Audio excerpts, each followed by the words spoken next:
morning, welcome to Brisbane in Australia. So today's flight, we are heading from Brisbane down to Sydney in the QantasFreight 747-8. Just a bit of housekeeping before we actually get into the flight. The scenery, I apologise in advance, is the frickin' default scenery that comes with the sim. Now, this is because I'm having a lot of crash to desktop issues. I can't run any third-party scenery at the moment, and so I'm having to make do with this ugly, disgusting Asobo creation. I have contacted Microsoft's Zendesk, or Microsoft Flight Simulator's Zendesk, and their solution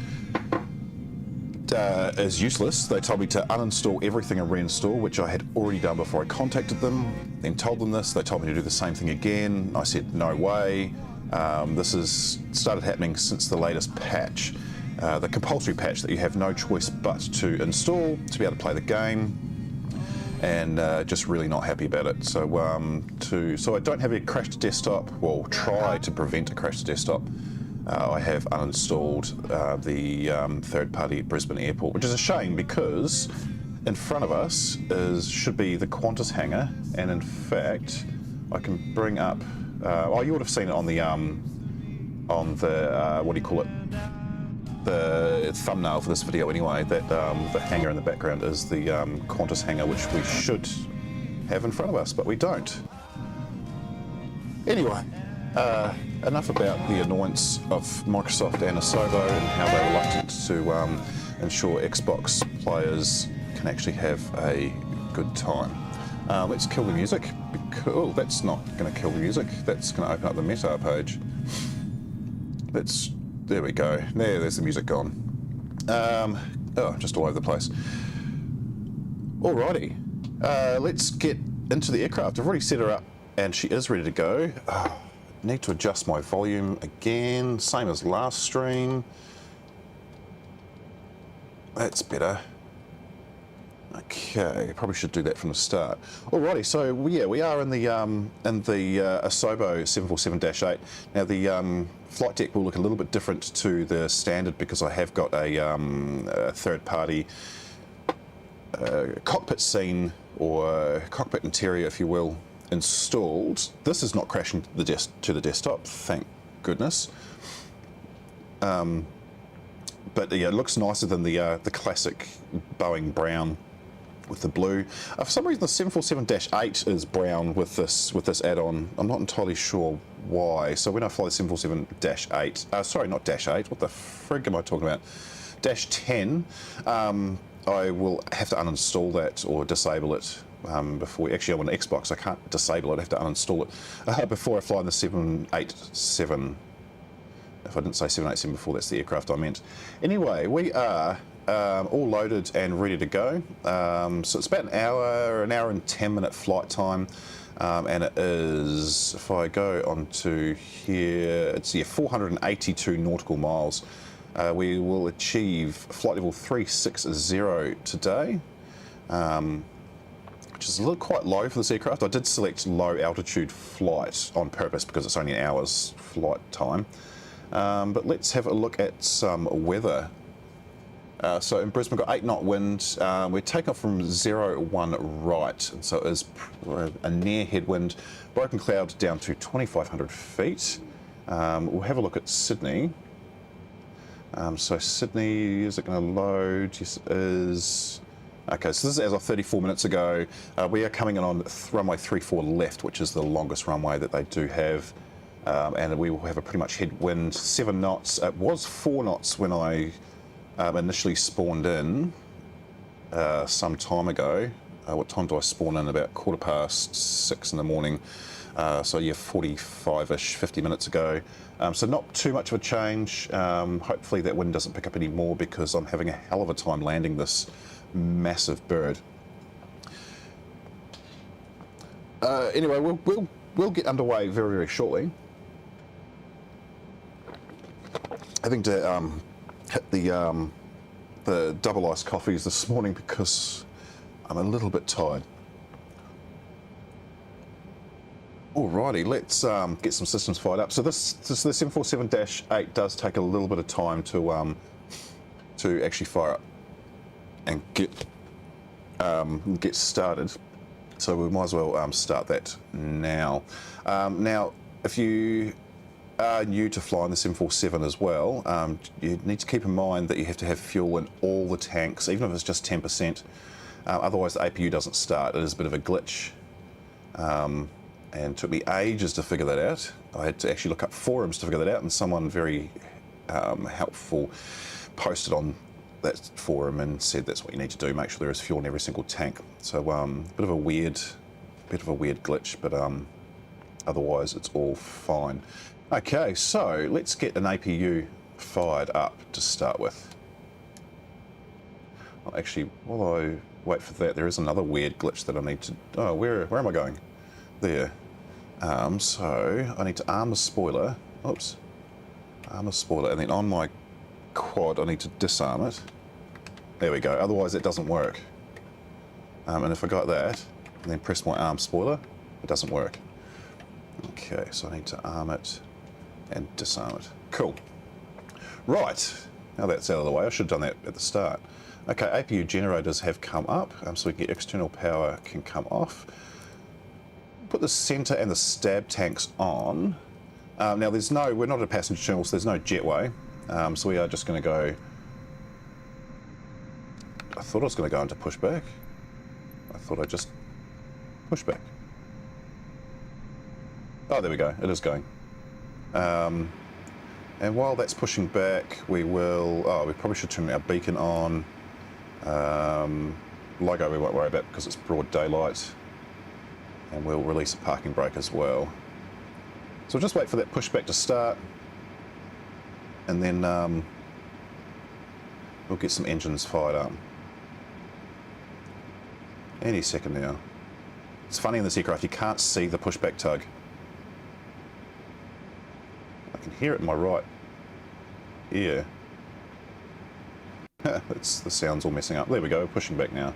So we're going to main tank 1 and 2. Oops, no, don't do that. Hit the starter, and we need to come down here and wait for this one to roll up to 1. There it goes. Just going to keep an eye on where we're pushing back. A little bit further. Okay, so now we can start the fuel flow for engine number 4. And we're going to actually turn the aircraft as well. There's a lot happening at once in this aircraft. It's not stressful at all, but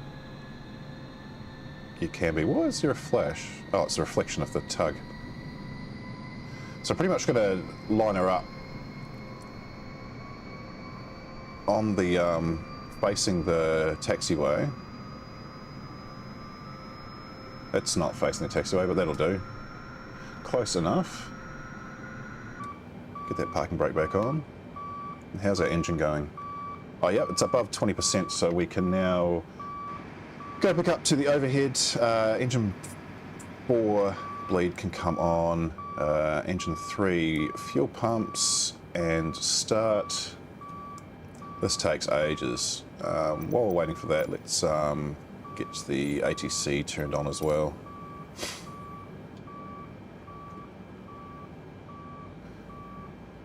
Turn the brightness of these displays all the way up as well, because that's as bright as they go. It's a bit of a pain. I'll call engine number 3, fuel flow can start.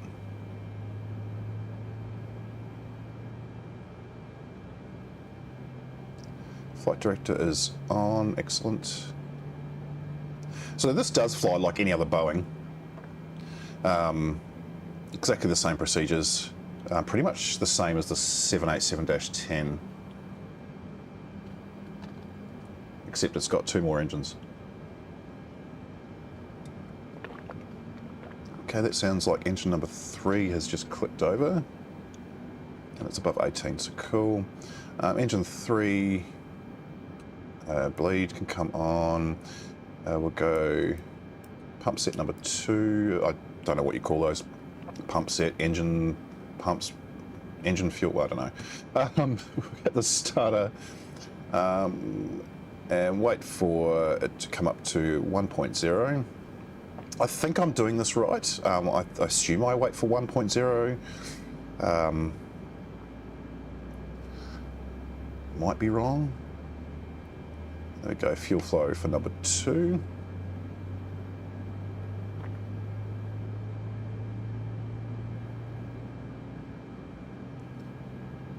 Now we should have our taxi clearance.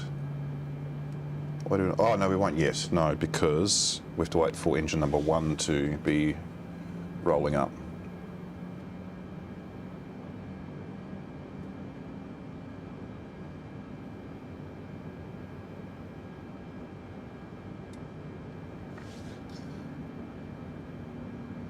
Cool, that is engine number 2. Is engine bleed on for that one? Pumps on for 1. Start.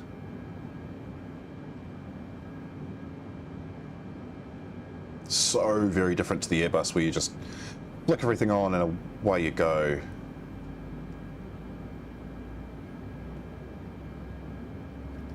Okay, and starting engine number 1.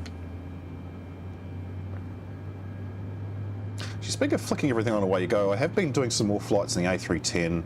Got a 3-page instruction sheet typed out just to get her started up, and that has been dropped into schedule. That is coming early February on stream, the A310. I'm not confident in it just yet, but that will be coming to live streams in the new year. Just trying to decide where. I wanted to Air Transat, considering they were the launch airliner for the aircraft type. So maybe a Canadian flight, still yet to be decided. But that is definitely coming. Okay, so engine 1 bleed can come on. Now turn on some lights, nav lights can come on. Might turn on taxi light. We will turn off the APU bleed and turn off the APU. That should kill the generators. There we go. Is there anything else that I need up here? Everything all looks fine.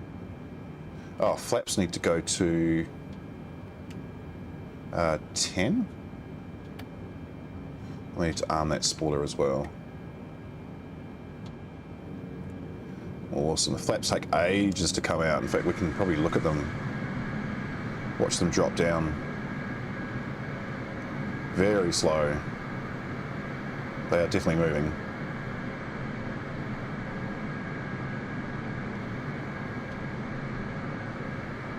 And also the slats are out as well. But we are pretty much set up, ready to go. The nav light's definitely on, aren't they? Yes, I can see a red light beacon. Cool. Strobes we won't turn on. There's no auto setting for strobe in the Boeing, so we won't turn those on until we are at the runway. But we should have our blue arrows. Yes, we do. I pretty much know where I'm going anyway. Alrighty, so parking brake can come off. I feel like I've forgotten something. What have I forgotten? No, everything's fine. And power up. Now on the yoke, you'll see I only have 2 thrust levers. I've got thrust lever 1 set to engine 1 and 2, and thrust lever 2 set to engine 3 and 4. That's so I can still have my flaps and speed brake, because I've only got 4 levers on the TurtleBeach. Just in case you didn't know, an aircraft will have thrust levers for each of its engines. So 787 will have 2, DC-10 will have 3, 747 will have 4. The Antonov 225 Amria had 6. RIP. Now taxiing this thing is an absolute pig. It is such a tedious process. So I do go to a lot of outside views just so I know exactly where I am. And you pretty much have to slow down to 9 knots to turn her, and I probably should have started turning already. And it will almost stop in its tracks on turn. So if I boost the outermost engines to the turn, it gets us around I don't know if that's meant to be like that, but it just drops down to 0 knots on turns.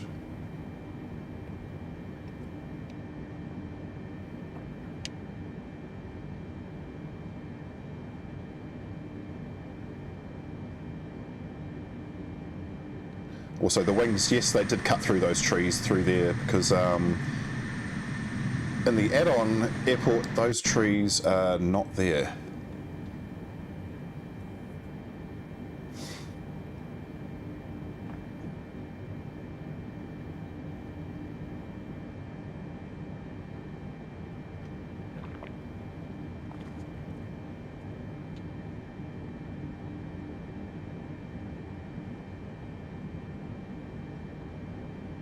I have had a hell of a fun time flying this. Haven't flown it much, hence why in the chat I said no smooth landing guarantees, because I cannot guarantee that. It's it catches the wind unbelievably, probably because it has a massive big giant sail on its back.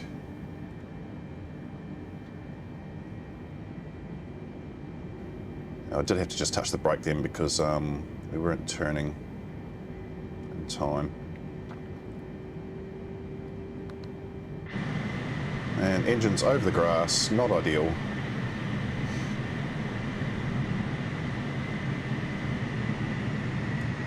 Risk of FOD getting in the engines. I'm just going to check ATC because it might be telling me to hold position. No, it's not. Is there anything there? Yeah, there we go. I knew it would tell me to hold, which we will at this holding point just up here. Because there is Qantas from Sydney coming in on the runway.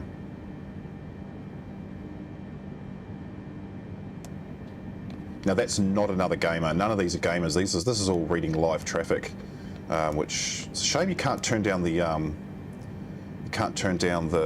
the volume off live traffic. It's all or none. It's really a pain. And I didn't realise for a long time that there was live traffic. I thought, geez, the game's just really, really popular. But of course, there's no gamer tags above those aircraft. It's actual flight numbers. Now, if you check on flight radar, it's almost accurate. And that's come from Sydney, so that'll be a 737-800 NG, showing as generic on my screen. There's nothing else really around. Sorry, my views are a bit erratic. Yeah, okay, we're going to continue taxiing. The game will tell me to wait. Well, it won't give me continue taxi until either I start moving or that aircraft departs the runway, which, no, I'm not waiting for that. I'm just going to go. It's not like it's going to go backwards down the friggin' runway.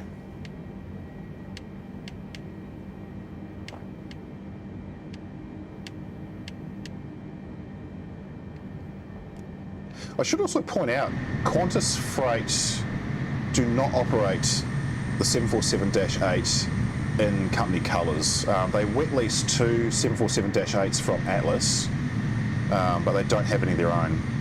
But I thought, since we have a livery, yeah, why not? Let's do it. Let's operate a Qantas flight. Now the taxi instructions tell me to go down taxiway Alpha, which is that one there. But we are not. We're going to go down taxiway Bravo because you can't really line the aircraft up for the runway easily at such a tight turn. So I'm breaking the rules. There's nothing coming, is there? No. I'm breaking the rules, and I'm actually going to oversteer. Shit. Messed that one up. Breaking the rules and going down a different taxiway.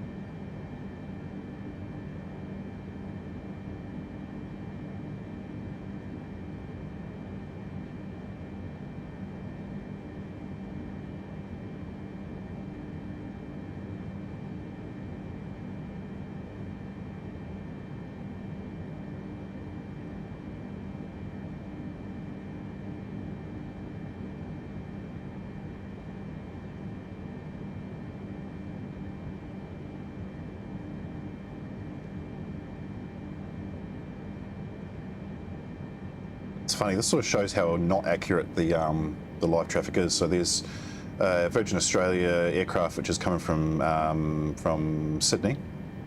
So Yankee Sierra Sierra Yankee. That is the international terminal. It would not be parked there for any reason whatsoever. The only reason would be if Virgin were using an extra large wide body such as the 777-300ER, but they no longer fly those. So they wouldn't be doing that, and they never did fly those domestically anyway. There was never a domestic run using the 777s. The biggest they had was the A330-200, both of which have left our skies. Mind you, having said that, so Virgin had 5 777s. According to planespotters.net, only 3 of them were leased, and 2 of them are listed as stored. I don't know if that means that they were company owned, and are they looking at bringing them back? They took them out of their fleet because they went bankrupt and had to be bought out by another company. And are they looking at making a return to the long haul trips up to LAX? Who would know? They're definitely making a comeback. But also, interestingly, Virgin have added 3 737-700 NGs to their fleet. It looks like they're going to transfer them over to their regional arm. But yeah, I thought they were going to retire the 737-700s. But no, they've got 5 of them, apparently. Alrighty, so this will probably tell us to line up and wait. Oh no, clever takeoff. QNH is wrong. I've got 29907. It should be 3000. Cool, we'll get rid of that. I need to go to a different view. Park and brake RTO. Landing lights can also come on. I might as well turn the taxi light off because I usually forget it anyway. Strobes on. Everything else is all good to go. Let's get out to the runway. God, the weird lighting in this game is causing my dashboard to be really dark on screen. Oh, that's what I always forget. Auto throttle needs to be armed. Oh shit. There's a Rex 737-800 coming in. We've got a little bit of time.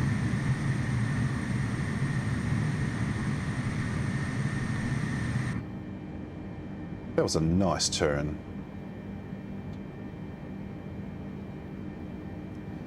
Alrighty. So we've got a 7-knot wind. Up to 50%-ish. Looks pretty stable, so I'll go full togo. Oh, this engine just skipped a beat. Stay center, you bastard. In fact, if I release the nose, it lifts up, unlike the Airbus. We have got a quite a high takeoff speed today. There's V1 there, so, and rotate. Awesome. Positive rate gear is coming up. Couldn't really see it coming up because it takes a little while. There it goes. Beauty. We'll just climb a little bit more. We'll lose flaps down to 5.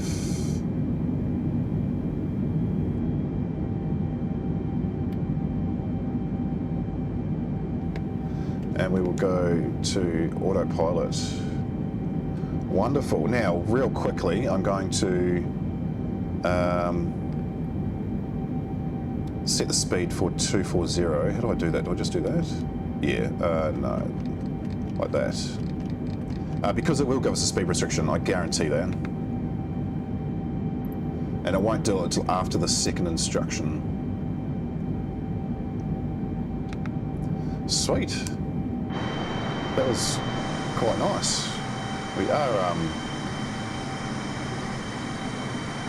nosediving just a little bit there. What's going on there? We're on autopilot? Yeah, we are. Just a bit of a, not nosedive, bit of a NASA effect.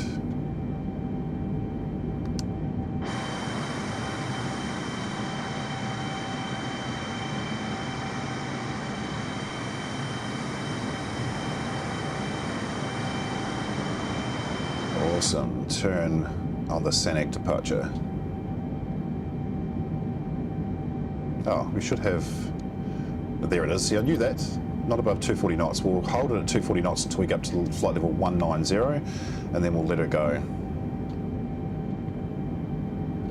We can actually disarm that spoiler. Did they disarm it? Yeah, it did. Also, what I like to do is I like to match the throttle levers to where it says they are at, because obviously these aren't motorised and they are in the real aircraft. There's flight level so 10,000, so landing lights can come off. The other lights are staying on. Yes, they are. Everything else, I just feel like I've missed something up here. No. Oh, the TurtleBeach is doing weird shit again too. It's so the last flight, no problems. This the last couple of days, my landing gear has come down at 39,000 feet and an Airbus. Lights, brakes, everything's happening. In my practice runs I was doing yesterday of this flight, and I did 5 of them, my parking brake came on at touchdown and threw the aircraft off the runway. It was rather annoying. That was an hour's flying to just end the game just like that. I may have said a few choice words like golly and gosh.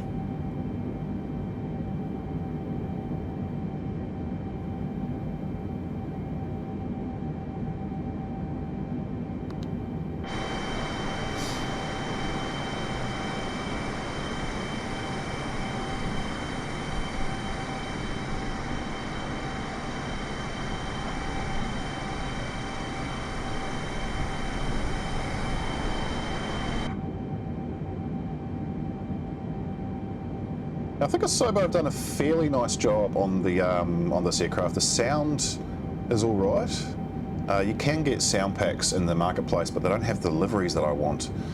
So I'm sticking with the Asobo sound pack, but yeah, I think they've done an all right job. There's flight level 180, so we will put the QNH to standard. Not that there's much difference.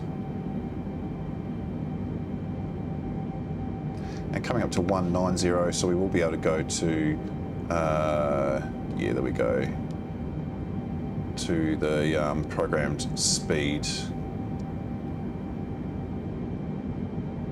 I'll maintain 280. So the climb will slow down a little bit while it ramps up. Apparently I should have had flaps 1 out for that. Interesting. I think that might be an error. Anyway, we'll ignore that. Didn't get any alarms. We'll get the range right out to 640 nautical miles, which is, well, that's one thing I love about the Boeing is you can put the navigation display to 640 nautical miles.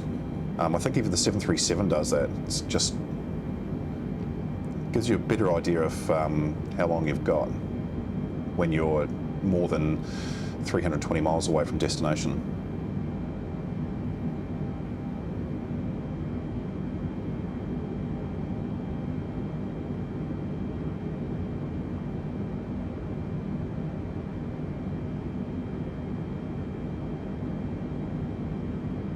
So I think I just had a stroke. What are we waiting for? 280. So while we are waiting for 280, let's have a quick look around this cockpit. If it's not too dark on stream, yeah, it looks all right. I can't turn the dome lights or anything on. It's really frustrating. So this is as bright as it gets. It's not really a night flyer. But look at the size of this flight deck. It is huge. You can see remnants of where the engineer would have sat in the previous models. That was the 747, I want to say 300 was the last one with a flight engineer. The 400 definitely did not. 300 maybe, I can't remember. It was before my time.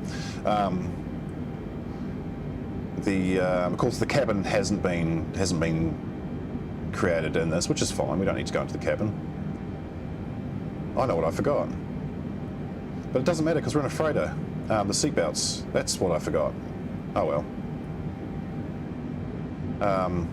But yeah, it has got EFB, but it's not active.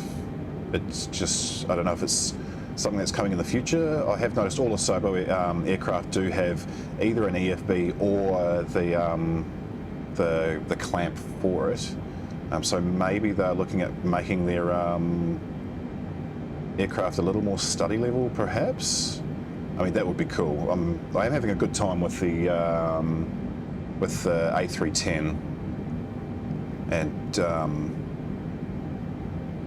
I love how the naysayers said they'll never put a study level aircraft onto the Xbox platform. Well, they have, and that's not perfect. There are a few. Oh, we're at 280. Is that what we're waiting for?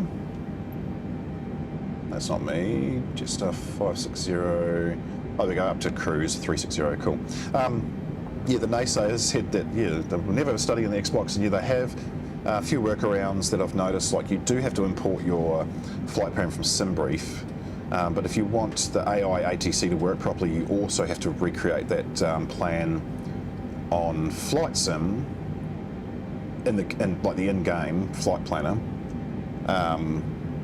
So you sort of have to do both at the same time and match up SimBrief to Flight Sim or vice versa before you load in to start a session. Which is fine, but I didn't realise that at the start. And just little things to get used to. For example, it looks like the ATC will change your radio, but it won't change your squawk. And it took me ages to find where the squawk was in that aircraft. I found it eventually. And but yeah, so that we will be flying that in February. I'm quite excited. The reason why I'm not doing it in January is because I'm not confident in it just yet. In fact, I'm not even confident in the 747, and here we are.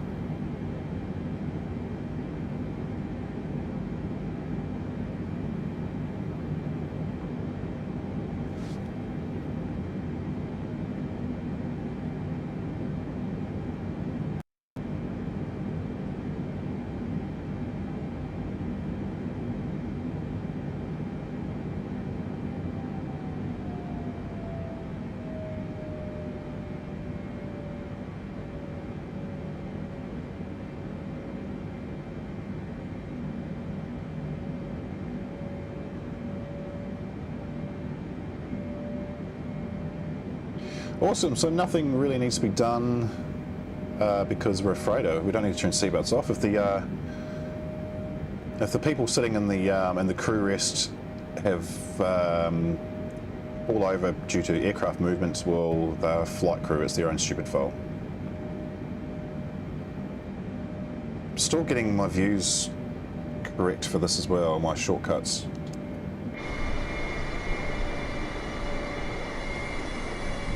There we go, flight level 360. So we'll just cruise our way down to Sydney.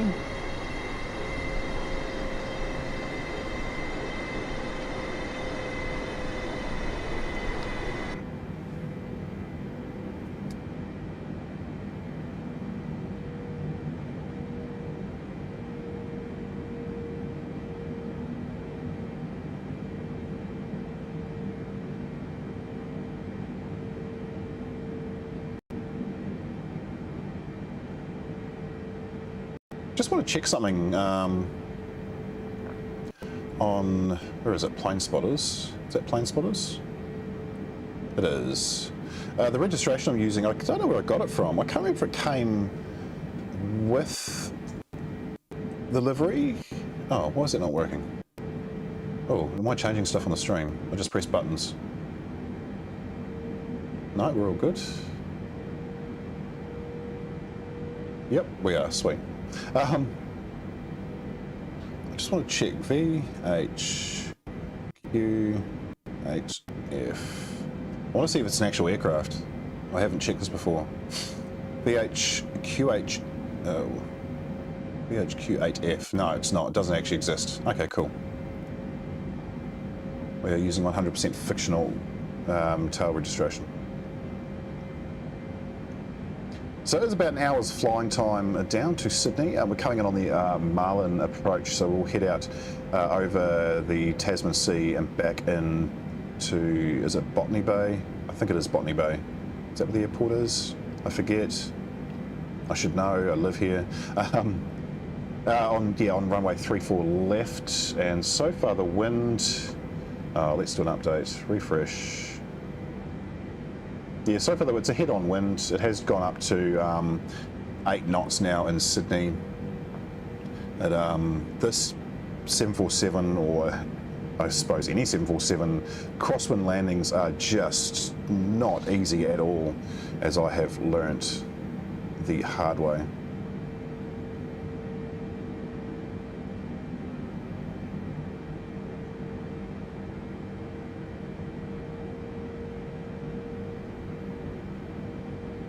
Anyway, let's talk about the next stream while we are in this cruise, and I'll take a 5-minute break. So, where are we? 2022 December. Cool. So that is the current stream. Oh, that's what the hangar should have looked like when we're at the apron for the start of this flight. But thanks Microsoft or Asobo, you have brought Crash to Desktop back to Xbox once again. So unbelievably happy about that.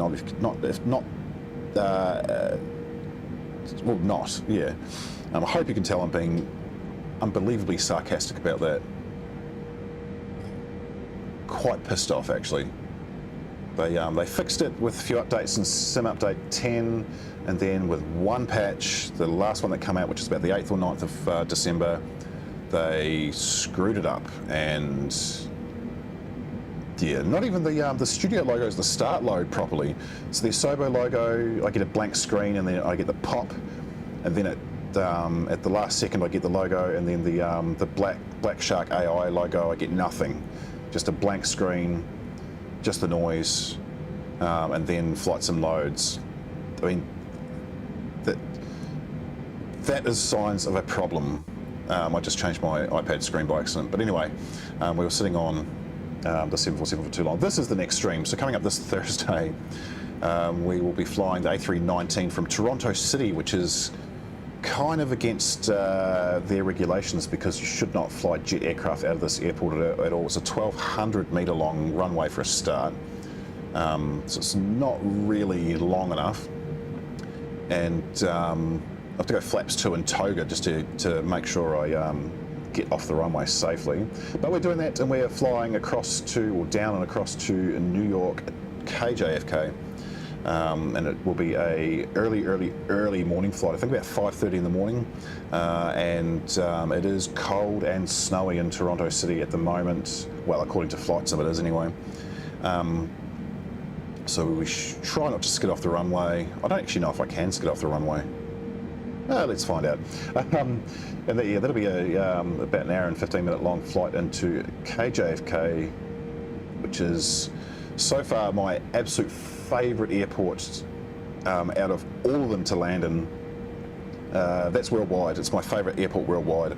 The layout is amazing. The runways, you've got multiple directional choices. I think actually 2 directional choices. Well, 4 if you count both ends of each runway. And 8 runways to choose from. No, 4 runways, 8 different approaches. It's just great. I fly into JFK often when I'm just flying and mucking around. It's a lot of fun. And of course, flying over New York City, it looks really, really good in the game. They've done a good job of that, I'll give them that. Sydney looks like crap. And I'm not buying the scenery pack. Well, definitely not while the scenery packs are not working. But that is what is coming up in the future streams, and I did say this last stream, have had a couple more subscribers to the channel. I appreciate the support, and it really motivates me to keep doing this. I have got very low numbers at the moment, but I've only been doing this a couple of months, so that's definitely to be expected. And but definitely appreciate the support so far, and to everyone watching the streams and the replay, awesome, thank you very much. I'm getting some comments, which is nice. People are liking videos. I'm glad that I can bring something of entertainment value, I hope. And if not, then keep your opinions to yourself. I don't want to hear it. Don't want to hear it. Speaking of opinions, I'm also on Twitter and Instagram if you want to follow me. Sure, not very active on either. Twitter's a freaking nightmare. I was following the new owner of Twitter, and while I do have an appreciation for the man, no, you're filling up my Twitter feed every 5 minutes, and I know it's relevant, but I just don't care. And I shouldn't really whinge about it, because I can just do what I did do, is unfollow, and then just see what he does in the news, I guess. But anyway, and that's enough about social media. Let's get some brake action happening. So we'll just go to an outside view straight up, and I will be right back in 5.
Oh, let's get that music down and gone. I have to say, I can't remember who the developer is of this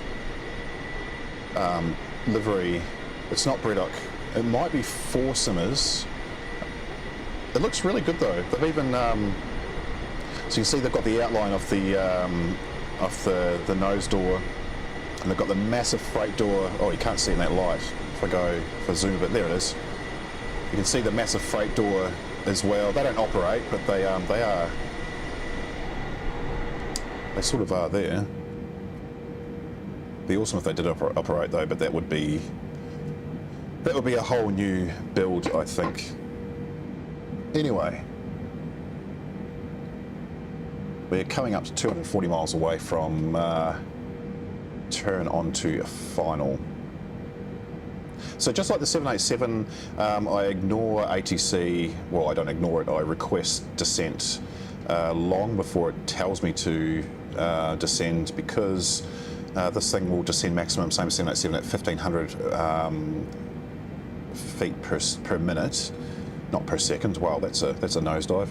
And because the AI ATC in-game sort of really only handles narrow bodies, it doesn't really do the wides, and you cannot descend these big birds the same as the narrow body because they'll overspeed.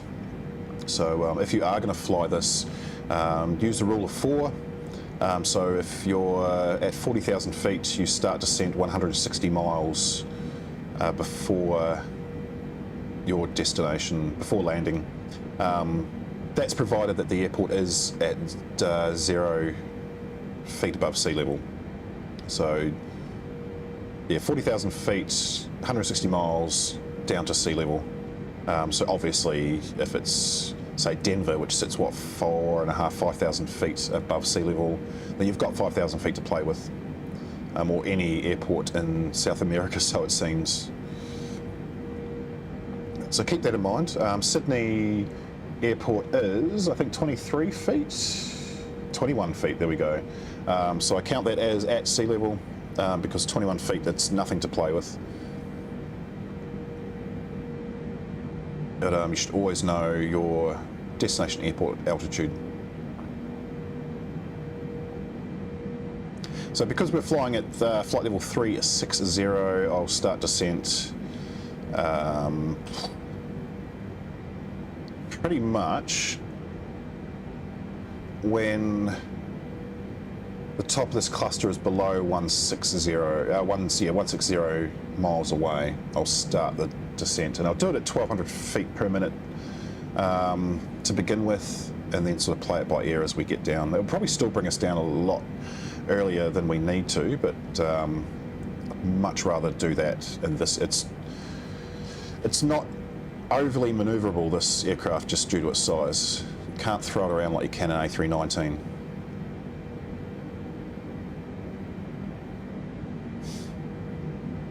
Has been pretty fun to fly though.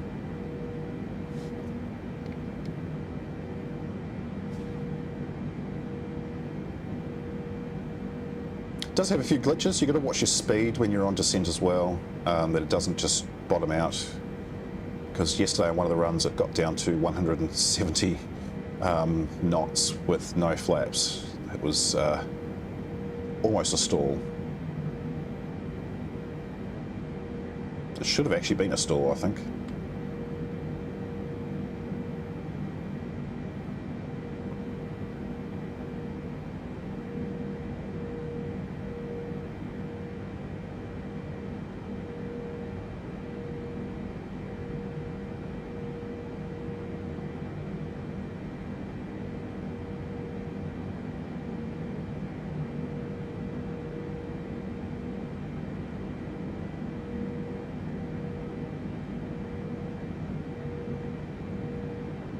So if we talk more about Qantas, now in case you didn't know, Qantas used to be at one stage an all 747 fleet. They didn't do any domestic flights for a while. Obviously they started out as a domestic flight, and domestic airline, and they are the third oldest continuing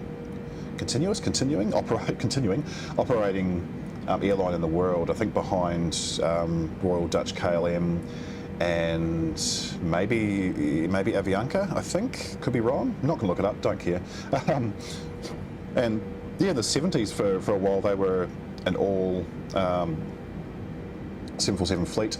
They purchased Australian Airlines, which was a separate airline. They purchased them. They had domestic and international, and that started their domestic flights back up again. Also brought in the Airbus A300, I think, from Australian Airlines. I could be wrong, I'm pretty sure, but they retired them soon after. I'm also pretty sure. And also the 767, I think, as well. I don't think Qantas had 767s before then. I could be completely wrong. I'm just trying to remember from what I've looked up. But anyway, if we go to their current fleet on a certain website, which might rhyme with Wikipedia, and go to their current fleet. Oh, they haven't actually got them listed. Okay, cool. Oh, it might be listed under QantasFreight. That's why. Oh, there, they've got a separate page. So if I go to the QantasFreight fleet, they have got listed two 747-8Fs in their fleet, but they are wet leased from Atlas Air. And they are in the Atlas Air livery, they're not on the QantasFreight livery. So technically, just technically, Qantas still actually fly 747s in their fleet matrix, but not passenger. They haven't for since I think 2020 was their, they got rid of their last 747-400ER. And actually, interestingly too, Qantas was the only airline to fly the 747-400ER. Every other 400 was just a 400. It didn't have the extended range, which I did not know until fairly recently. I actually thought Air New Zealand's 400s were 400ERs, but no, they were not. The first ER aircraft Air New Zealand got was the 767-300ER. I don't think the 200s were ERs. And then they got the 777-200 and 300ERs eventually. The former of which have been retired, and the latter will be retired with the introduction of the 787-10. That's Air New Zealand, not Qantas. So we're pretty much hugging the coastline as we head down to Sydney, and we will make a left turn and cross that coastline to come in on the Marlin Star once we get down to New South Wales, which is not going to take too long at all, considering we're flying at 0.82 Mach, or Mach 0.82.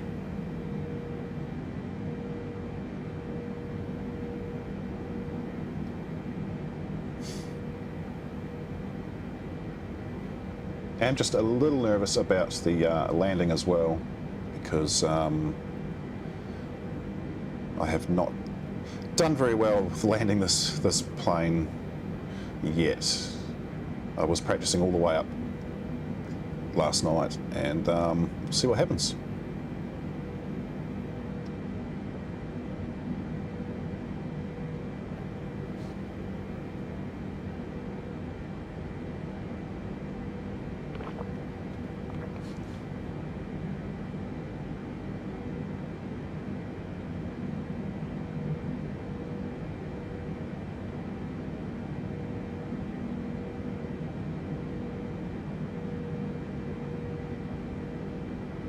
Oh, one thing I forgot to mention before too, if I go back outside, I know it's a little bit loud, I'll go the other way, go that side there where you can see it a bit better. So this is the 747-8 that comes with the game, but as you can see, this is the freighter version, so the hump is a lot shorter. The one that comes in the game is the Intercontinental, which has the much longer, the extended hump. So the livery creators that I've purchased, or the creators of the liveries that I've purchased, have somehow shortened the hump. Oh my god, my frame rate is just jittering like crazy. Can you see that? Wow. That is not good. You see it's shaking up and down? Yeah. Thank you for that, Microsoft, again. Anyway, yeah, the livery creator has made the hump shorter and blocked out all the windows, which just looks so good. I was so pleased when someone released this.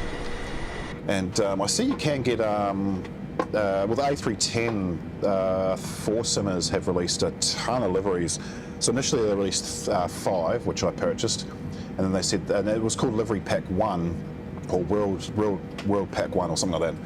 And I thought, oh yeah, cool, that means they're going to be releasing more. Well, they went above and beyond and have released, actually, if I bring up, it's in a spreadsheet, don't judge me for my absolute nerdism. If I go to my livery guide, where are we, A310, yeah, so now I've got 21 liveries, that's including, sorry, 22 liveries, including the Airbus, the one that comes with it. I haven't counted the Xbox or the Microsoft Flight Simulator liveries or the plain white, but yeah, we can now get 22 liveries for the A310. None of them are freight, they're all passenger, but someone else has released, I think, an 8-pack, and it comes with FedEx freight livery, but the passenger windows are still visible. So I don't like it. If I'm going to fly a freight aircraft, it's not going to have passenger windows down the side. Maybe one in the middle, which is pretty standard for a twin-engine freighter. But yeah, I want it to look authentic, so I'm not purchasing one. Plus, also, I'll be paying, I think it's like $15 just for the one FedEx livery, because I already have all the others.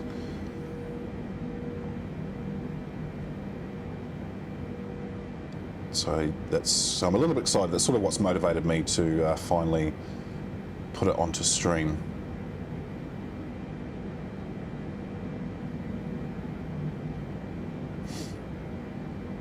Oh, and the last stream I also said I have a green screen on order, so I can superimpose my bust and the top of this bit here, the controls from this perspective. That's the camera right there. You can see in the webcam view now that it's what I'm pointing at. But in true, what was I going to say? The courier company that services eBay in Australia is useless, and just true to form, it has been delayed, so it didn't turn up for this weekend, which is fine, because I would have had to test it and get it set up anyway, so there's probably no way it was going to be on stream this weekend. But hopefully next weekend, not Thursday, but next Sunday's stream, I'll have my ugly mug in plain sight down in the bottom corner where my mouse is going crazy right now. Just a little me, so it'd be about that size there.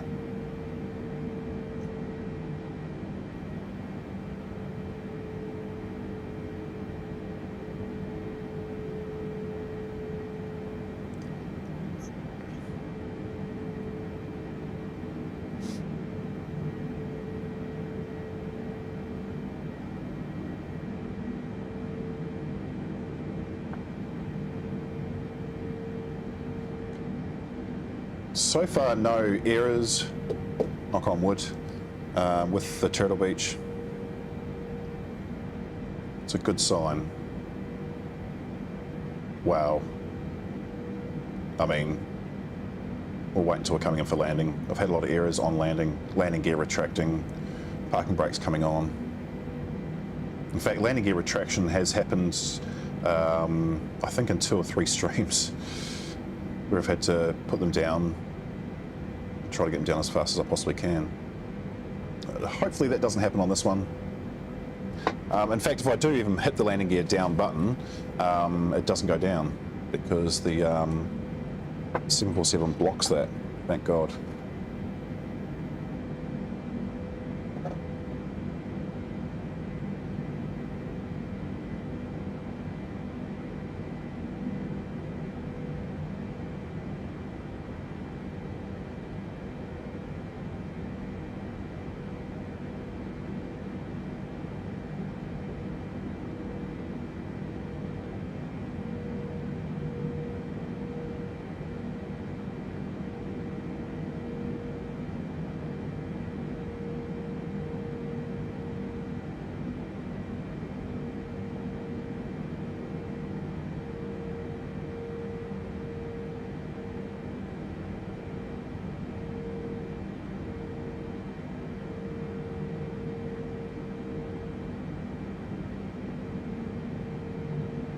It's not too much longer, and we will actually start requesting to descend.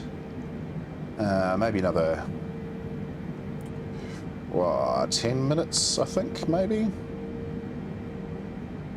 Once that cluster and the nav display gets below 160, I'll start assessing the descent path.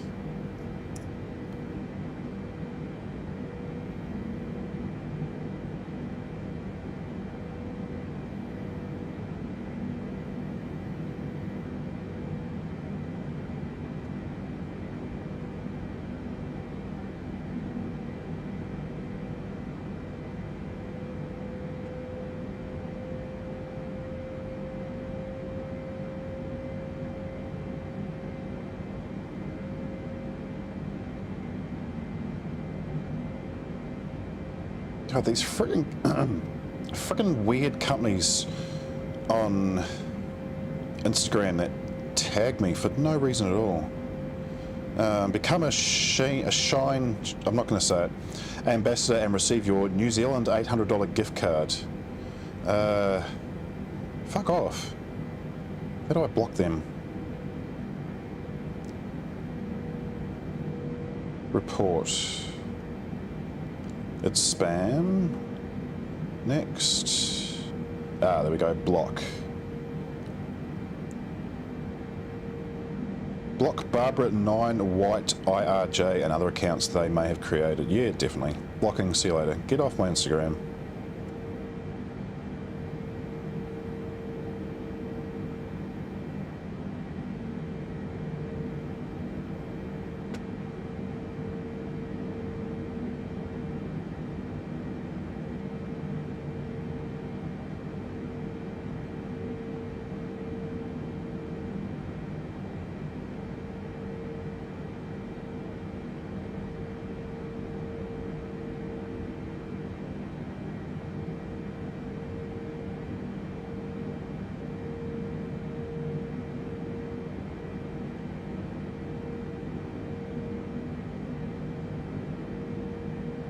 Okay, I said another 10 minutes. You know, that's not accurate.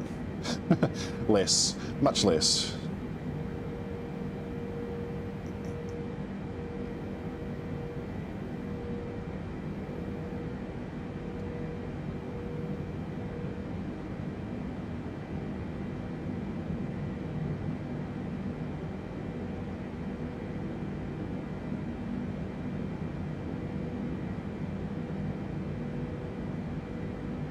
My microphone, oh, yeah.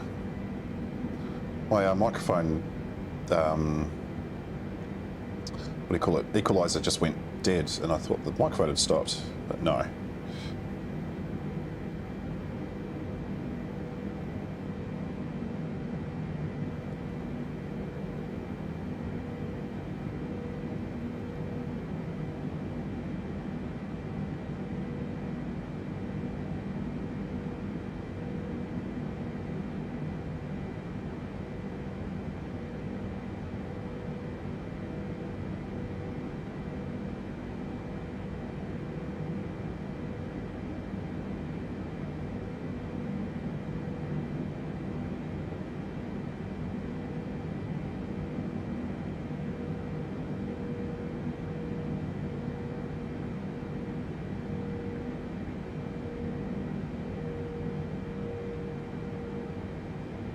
Yeah, I probably should concentrate on the flights if looking at social media.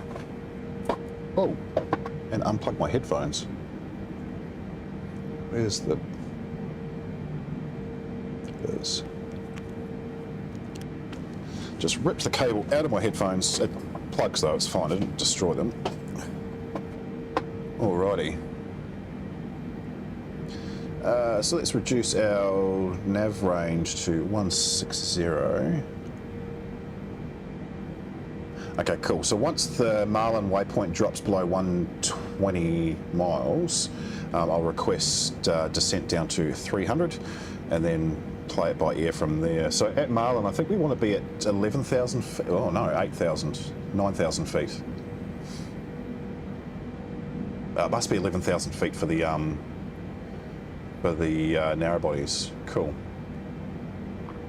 Also, I'm not taking that as gospel. is often not accurate.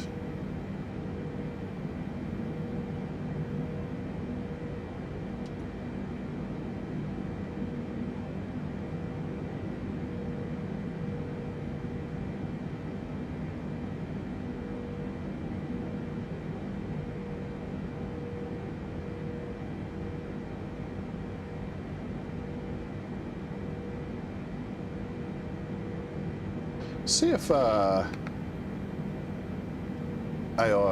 ATC is saying anything. No, nothing. Just talking to the other traffic that doesn't actually exist in the game. Is there much around us? No, not really. Cool.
Oh, on the webcam it looks like I had disappeared. I haven't. I'm just sitting back.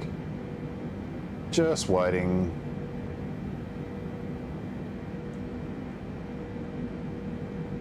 So we are going to cross that coastline fairly soon. Once we get a little bit closer, I will request descent. I did say I was going to do it when we reach 120 miles away from Marlin, but that's probably a little too close. So we'll give it another 10 miles and then request descent down to flight level 300.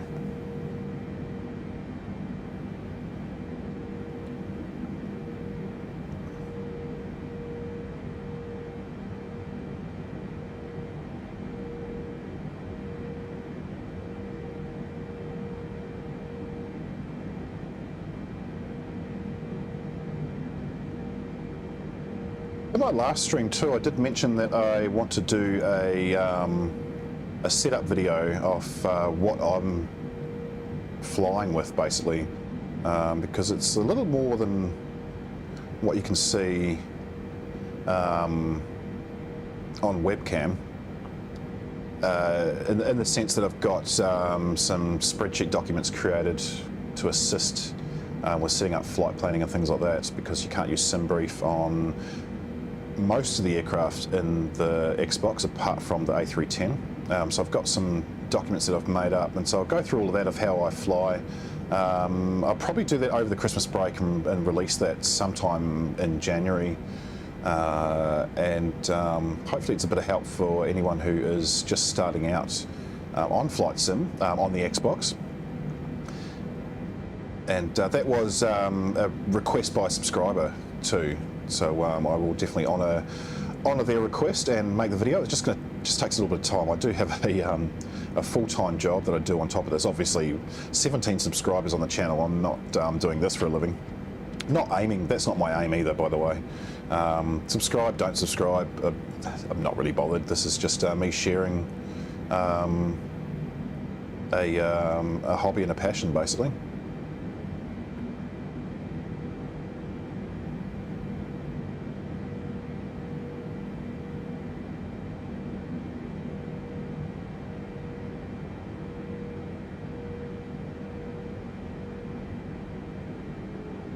Why are we... No, no, no, no, no, no. I don't want it to do that. We just went into auto slowdown. Okay. I'll take over manual control of the speed. I'm going to slow down to 260, and I'm actually going to request descent as well now because I didn't realise it was going to do that. So altitude decrease by 6,000 to 300. The reason why I go down to 260 speed is because any slower and the aircraft just doesn't like to descend.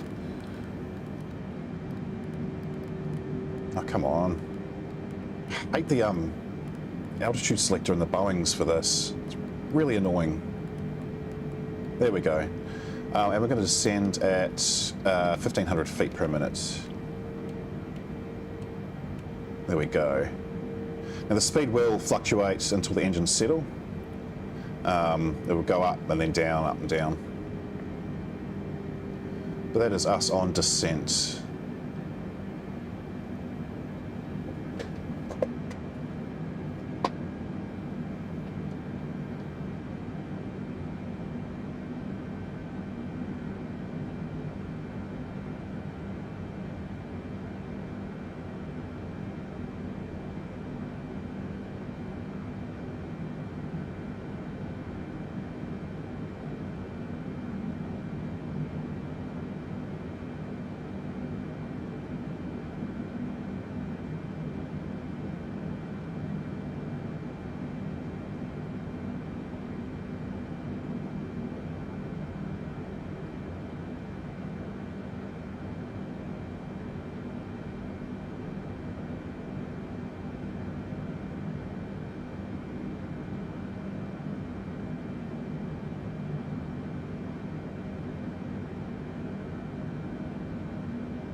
Okay, I'm getting distracted with Instagram. Let's put the phone down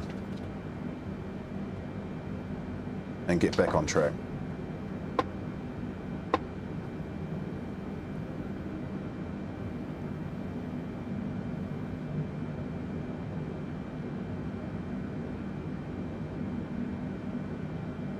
So ideally we want to be at flight level 300. Oh shit, just about pushed a button on my yoke. Before we hit 120 nautical miles away. Now this approach is quite difficult because we have got the almost 90-degree turn at the Marlin waypoint, which is our star, and then we've got to come around here. So we have to be at flight level we have to be 3,000 feet at Sosu, and that is taking us onto final approach. And so it's sort of hard to judge, but if you're new to doing this, you basically have to take these the flight path and straighten it out, and that is your distance effectively. You have to take into account when you turn, and if you're turning on descent, you won't descend as rapidly if you weren't turning. So take things like that into account as well. It's better to be a little bit lower than higher, essentially. But if you are a experienced flight sim pilot, or even a pilot, you would know that already, and this information is not new to you.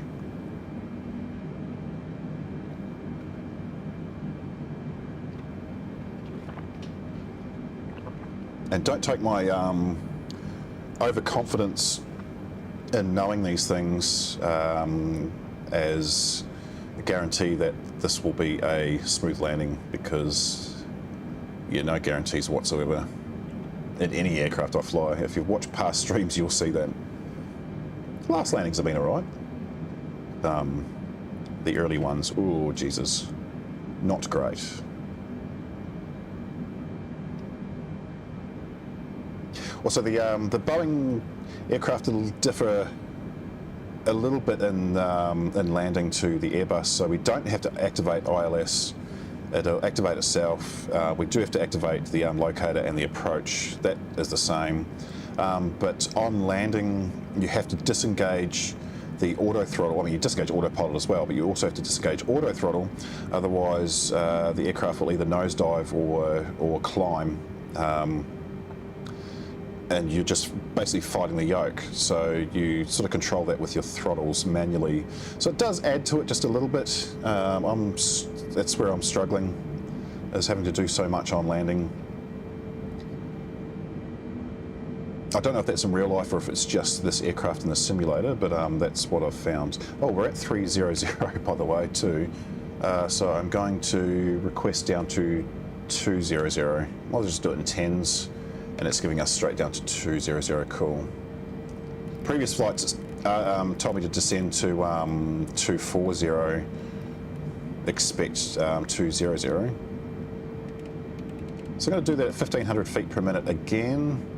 Just going to keep an eye on the speed, that it remains, that does remain at 260.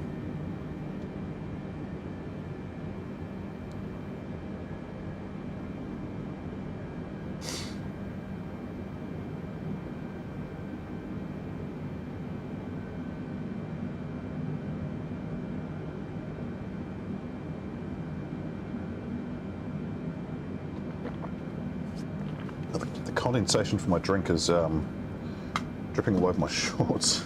It doesn't look great. Should have a towel up here though. That looks dodgy. Lifting for a tea towel randomly behind me, but it's for this reason.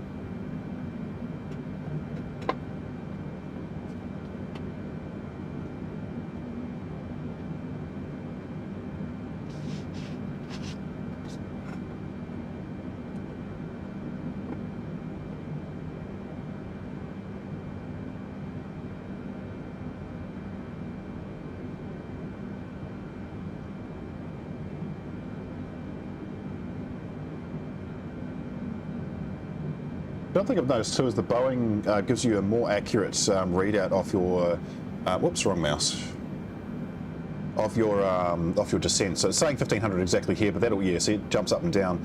Airbus doesn't really give you those numbers. Either that or it is too accurate in the game. And also the speed is all over the place as well. The Airbus seems to hold speed a little better, again, in the game. I don't know if that's the same in real life. But I've noticed that on both the 787, the 747 and also the 737 MAX 8. Which, by the way, the latter, the 737 MAX 8 from Bredock 3D, still parked in the hangar. I think, did I uninstall it? I did. I uninstalled it and reinstalled it, and still no change. It's still broken. Haven't heard back from them either. It's kind of disappointing.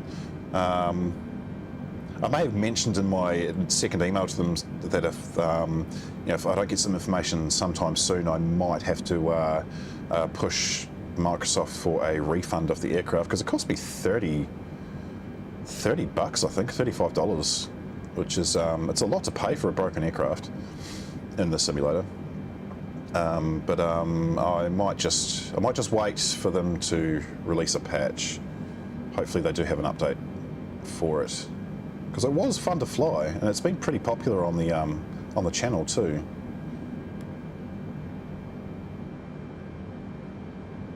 Okay, so that's 80. So we are, yeah, we're tracking in all right. So 25,000 feet, we want to be 100 nautical miles away. That would be about, yeah, about 100. Yeah, okay, that looks about right. Obviously, our descent rate will reduce the closer we get, because we want to slow down. It's not practical to descend all the way to the runway at 1,500 feet per minute.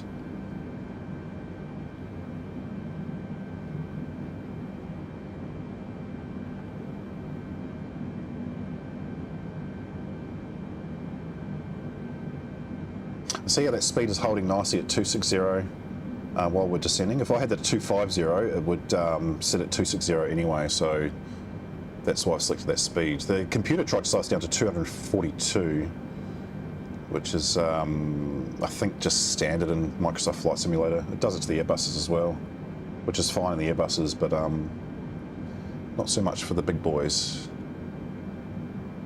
Sorry, big girls. We're flying the Queen, not the King. So you see the northern New South Wales coastline just off in the distance there. We are coming out over the Tasman to get to the Marlin waypoint, which is only 40 miles ahead of us.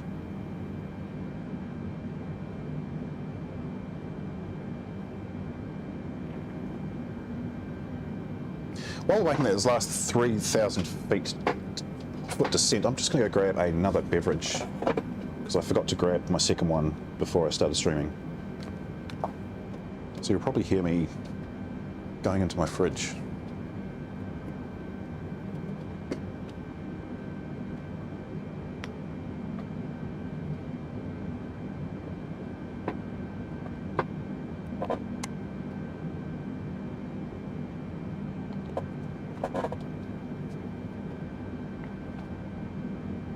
Definitely not standard operating procedure for the captain to leave the flight deck on descent.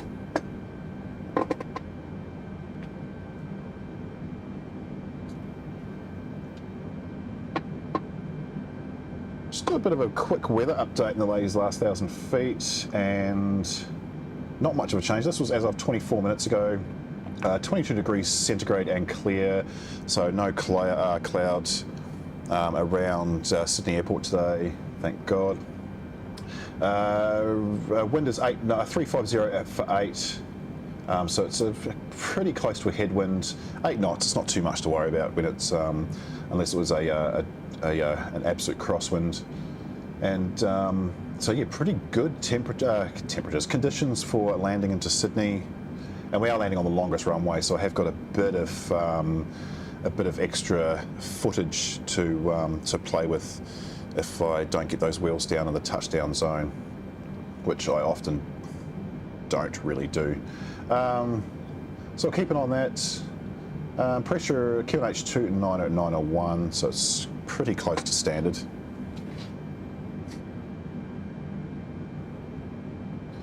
Alrighty, so where are we at?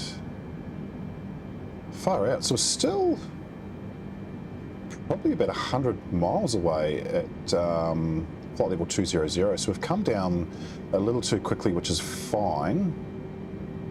I'll just leave it for another couple of minutes at 20,000 feet, and then we'll request down to 12, but I won't do that too rapidly.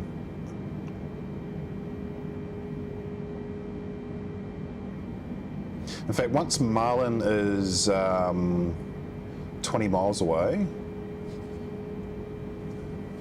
so there's Marlin there. Once that's 20 away, I'll request down to 12. I'm going to ignore these numbers. I don't think that actually is altitude. I mean, if it is, you need to be 8,950 feet there, 8,000, 9,000, and then 3,000. Yeah, no, that's definitely not accurate at all. So we'll ignore that.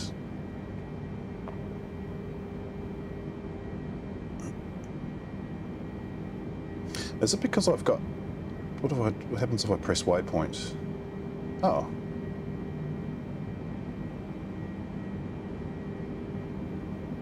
No, okay. Never mind. Turn that off. It annoys me that you can't turn terrain on and have the, I think that's weather as well. Anyway. I suppose you hit terrain when you're getting closer to the ground, I guess. Okay, so let's request altitude decrease of 8,000 feet down to 12,000. Send and maintain 12,000. Cool. It's not giving me an alternative.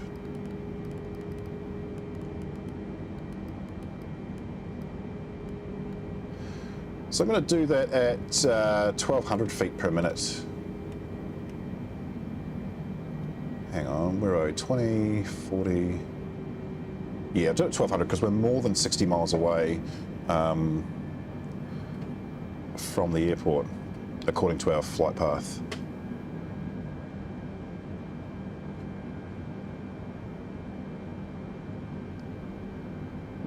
And just for pure entertainment reasons, off the crew sitting in the crew rest area, seatbelts can come on. Might actually put our QNH in now, because it is just, it's not 300, it's 290901. It's really hard to see if you're looking for it on the 747 or any Boeing. It's right there. It doesn't have a nice big display on the dash like the Airbus does. Well, in the game it doesn't anyway.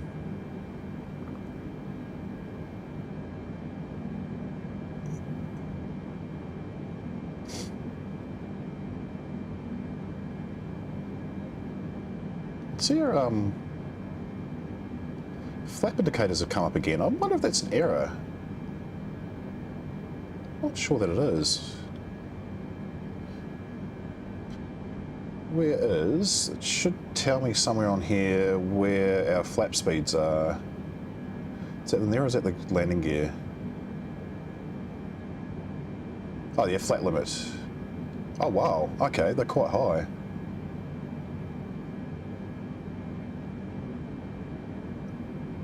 That makes sense. They didn't show up yesterday though. Oops. Oh shit! Just hit the yoke.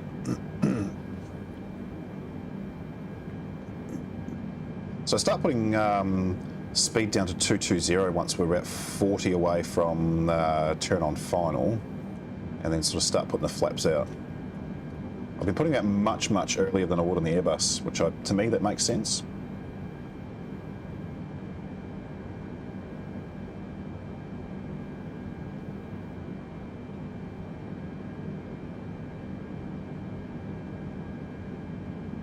So ideally we'll be at 15,000 feet, 60 miles away, rule of 4.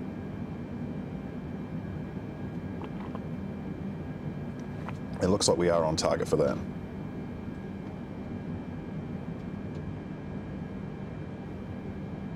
ATC should, there we go. Oh, they're telling us to go down to 4,000 feet already. Wow.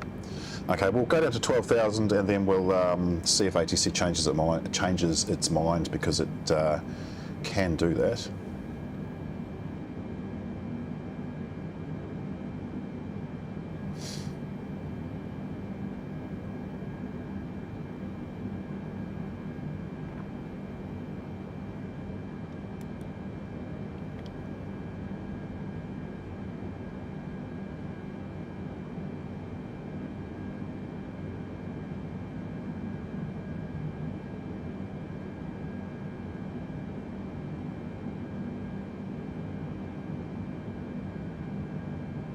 Also watch out for any weird turns.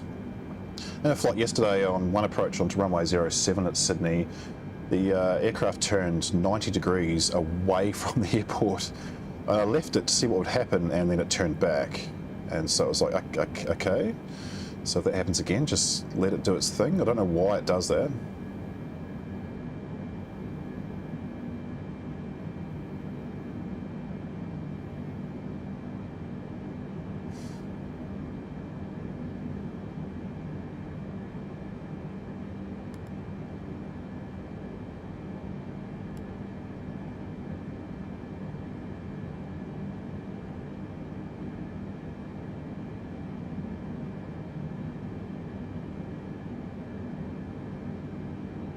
So I'm just going to descend a little bit. Oh, do I need to? It's about 40. Yeah, we're going to descend just a little bit quicker, 1,500 feet per minute. I think I'm just a little bit too high up than I wanted to be. I think I was expecting to be at 11,000 feet at Sanag, and we're 3,500 feet above that. So we'll just drop it down a little bit quicker.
Once we're at 12,000, I'm going to drop the speed down to 220 and then descend a little bit slower down to 4,000.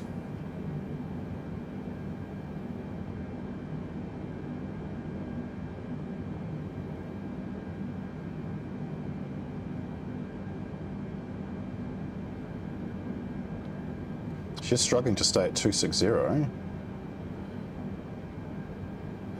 Okay, let's get that speed down to 220.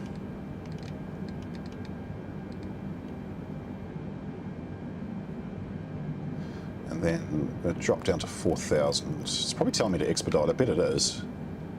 It's not. Oh, it's saying to descend to 8,000. Who was to go to 4,000? Was that me? Yeah, it was me. Descend, maintain 8,000. Okay, well, let's do that then. Oh, I hate how it does that. I don't want a 150, I want... Come on. There we go. Do that at 1,200 feet per minute. Flaps need to go to 1. This is all happening very rapidly.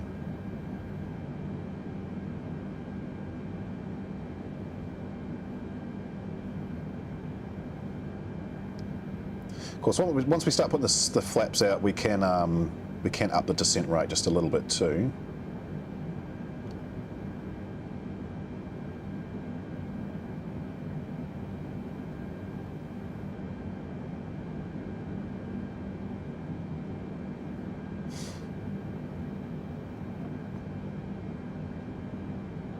In fact, I'm going to put flaps in at 5. Try and get our speed down a bit. And we're going to arm the speed brake as well.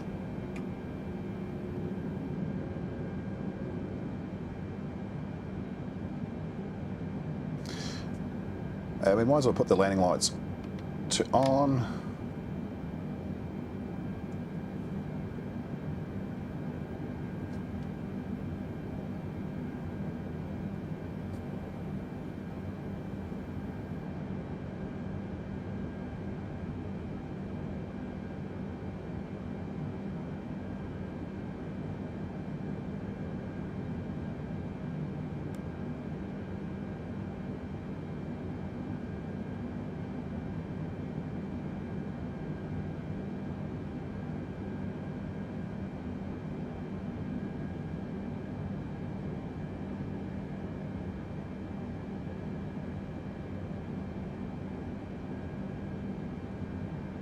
Awesome. ILS is already activated. I mean, I don't know if that is awesome.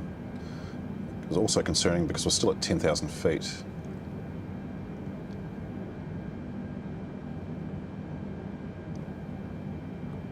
See on the turn, we just made a turn, right? And then our descent rate went down to 900 feet per minute as we turned. Interesting. Come on. Probably need to be descending a little more rapidly than that. Where are we at? 2.2. Okay, we can descend at 1,500 feet per minute, just for a little bit. I'll keep an eye on that speed. Probably will climb.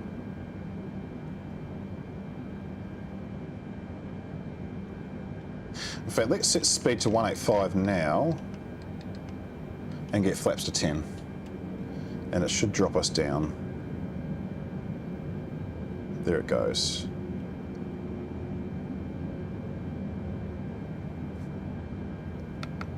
See what ATC is saying, maintain present altitude. Oh, see, it's doing that weird thing where it's turning off course, which is fine because we need the extra, we need the extra distance. Oh, it's only turning us a little bit. It will eventually bring us back, but I wonder if it's doing that on purpose. Why are you not descending? Because we're at 8,000. We need to be at 3,000. I'm ignoring ATC. Oh, can I request? No, I can't.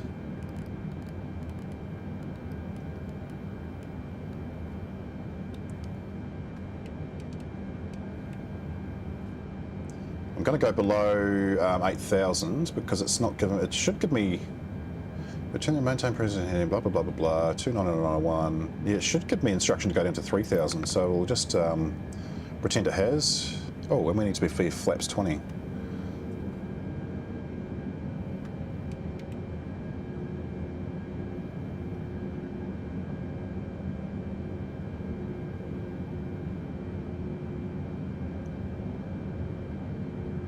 Need to somehow drop 4,500 feet in 12.5 miles, maybe 14 miles.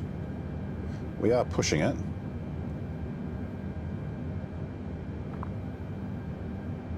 We have decreased our speed down to almost 185 though, which is good.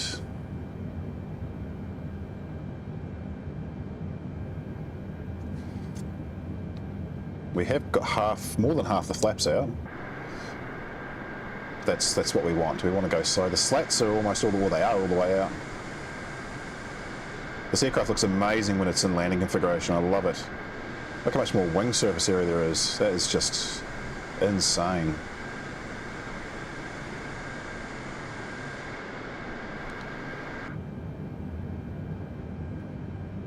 I bet ATC's going a bit crazy.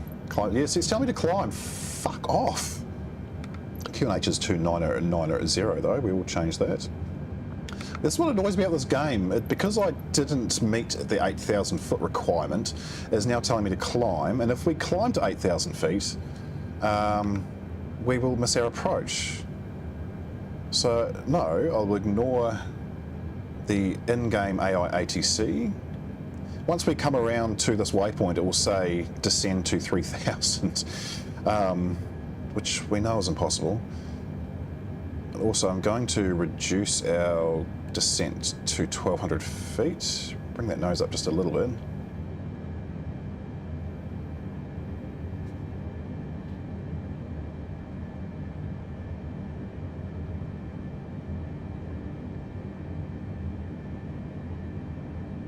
Excellent, that's what I want to see. I want to see the ILS diamonds shoot back up to the top.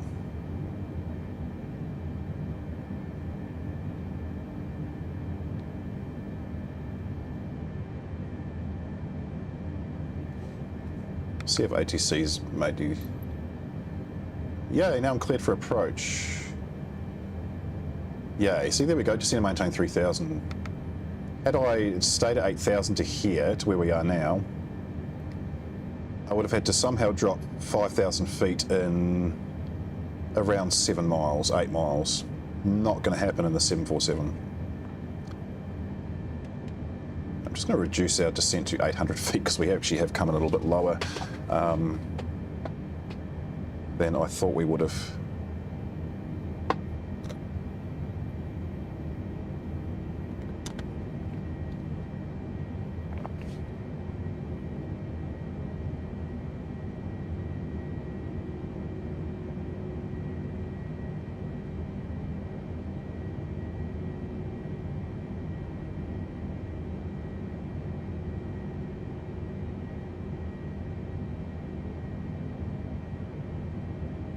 Actually have landing clearance by now. No, just approach.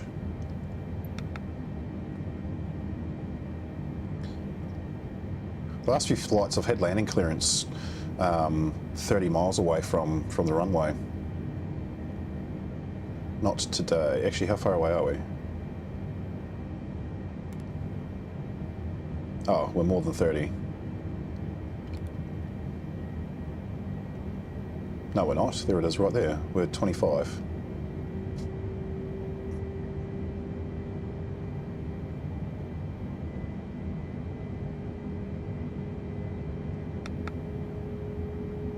Still only on approach clearance.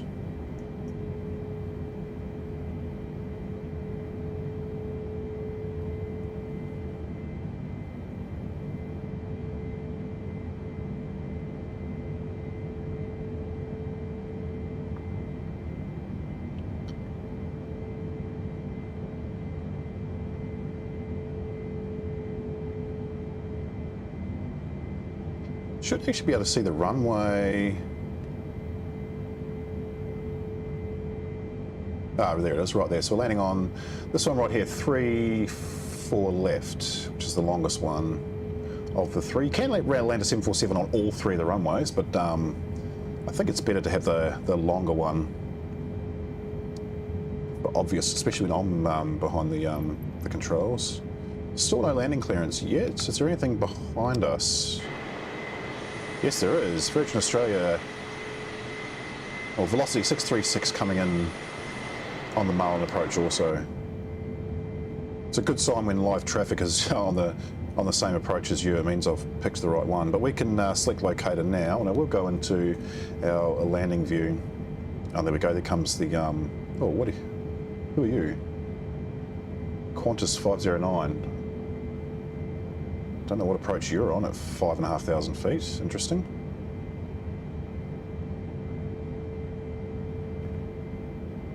Once we hit approach, I'll get our speed down to 160, flaps at 25, and then we will go in for, get some gear down, and then we will get our speed down to about 145 knots for landing.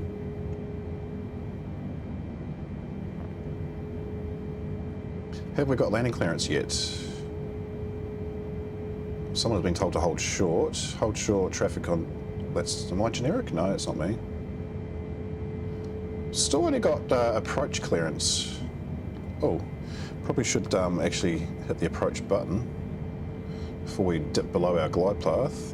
And we'll get go around altitude to the standard 5,000 for this one. There's no mountains or anything in the way. Speed down to 160.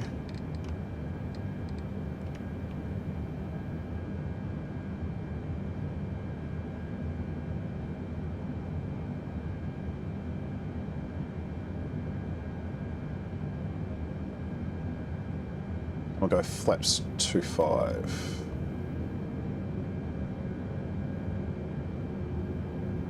Am I in the right view? Yes, I am.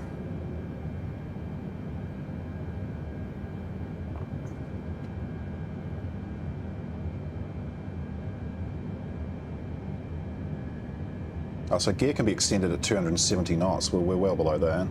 We're actually going to drop the gear now anyway. I love the gear of the 747. That is just... Oh, that's just so good. There's 2,500. Gonna check, see if we've got landing clearance yet.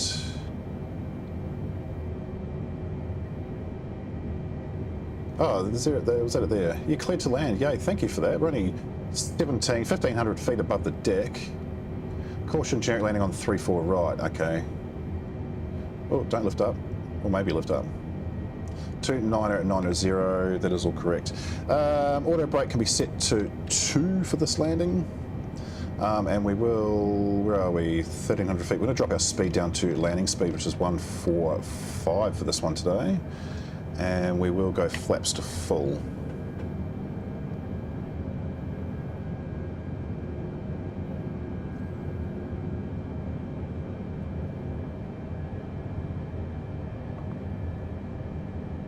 What have I forgotten? What have I forgotten? Speed brakes armed. No, everything's fine. Thank you. I'm not going to disengage autopilot just yet. Going to keep her coming in. The wind is a little bit all over the place, but it's quite low, 3 knots to 4 knots. And it is turning as we come in as well.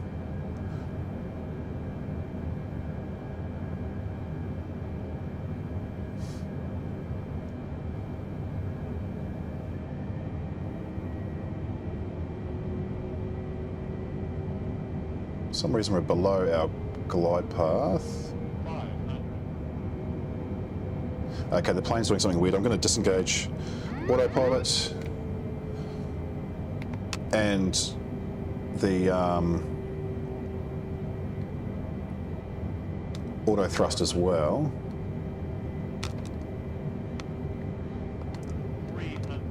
Oh. This is where I almost always go wrong. Keep her lined up. Come on, you.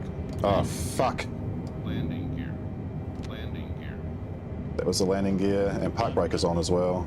See what I mean? It does it on landing for the Boeings. We're going to be off to the side a little bit.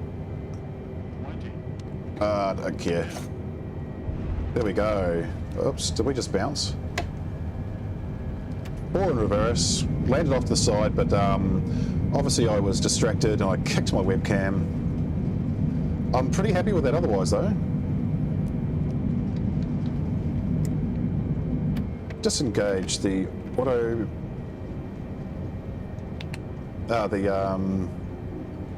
What am I saying? Just move my webcam back. Disengage the reverse thrust, and we'll take this exit coming up here. That was hectic. I'm going to ignore that we went off to the side. I think the fact that I actually got it on the ground so smoothly is a miracle, considering the landing gear went back up and the park brake came on right on landing, and that is recorded on live stream.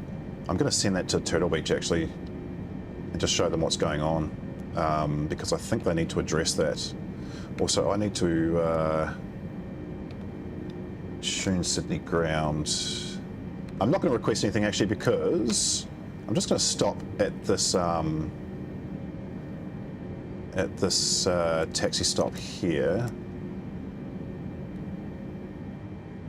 We'll drop the thrust, get the parking brake on. I'm going to sort out some systems, so we'll clear that. We'll get an APU started up. Landing lights can come off. Taxi light better come on. See, it turned off all my my nav lights, my beacon light. Strobe we can leave off anyway. Taxi light can come on. Wait for the APU to come on, and then we're pretty much just going to go to the freight parking bay, which is right in front of us over here. So we'll park next to that that A330/767 hybrid-y type thing. And there goes APU Gen 1 and 2. APU bleed can come on. And we'll just taxi straight ahead.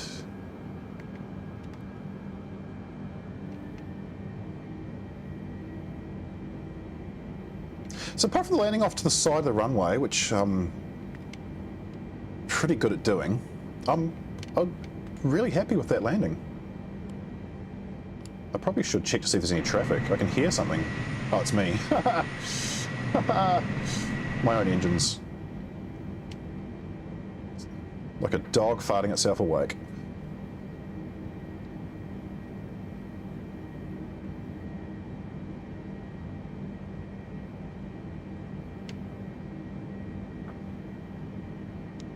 So it's going to take... Oh, that's the stand I was going to take. I'll take the next one. It's the one over here.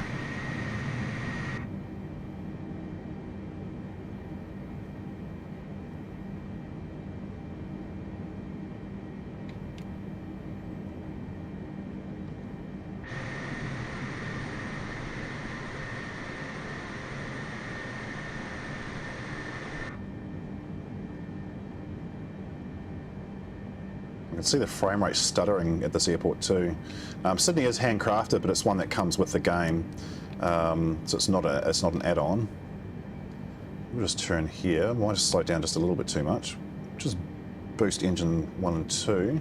Come on, don't stop. Just get around the corner, you pig.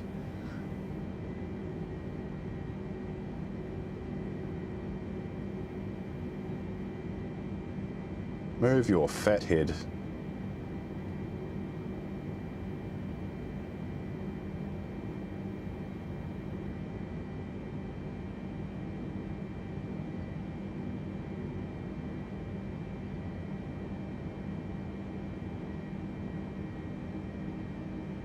Maybe not that quickly. So we don't have any air stairs or anything for the crew. They're going to have to just chuck a rope out the doors. But we will have ground power. And we're just going to stop her right there. Beautiful. On the line. Yes, I know the park brake's on. Let's get engines 1, 2, 3, 4 off. Oh shit, I didn't turn the APU generators on. Oh, they were already on. Oh well, they're on now. Get some fuel pumps off. I'll leave the center one on for the APU for now.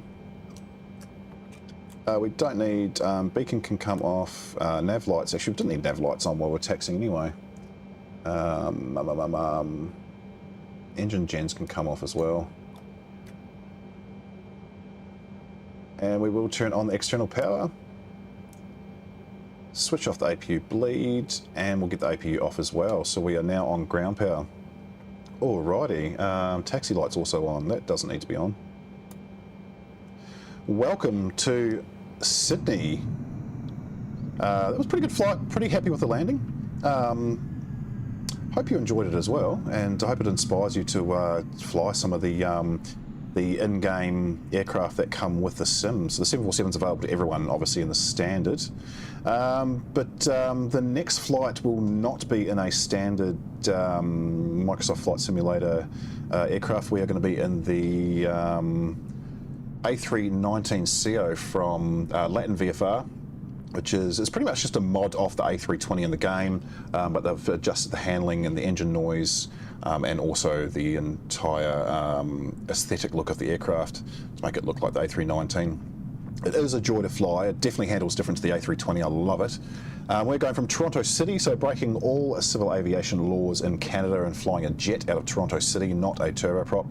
But we're landing in New York at JFK. But will be a 5:30 a.m. departure, so probably a dark departure. In fact, it is going to be a dark departure. And that is 10:30 Universal Time on the 15th, so this coming Thursday morning if you're in the Northern Hemisphere, Thursday night if you're in the Southern Hemisphere. But I look forward to seeing you then. So thank you very much for flying along, or tagging along for today's flight, and I will see you in just a few days.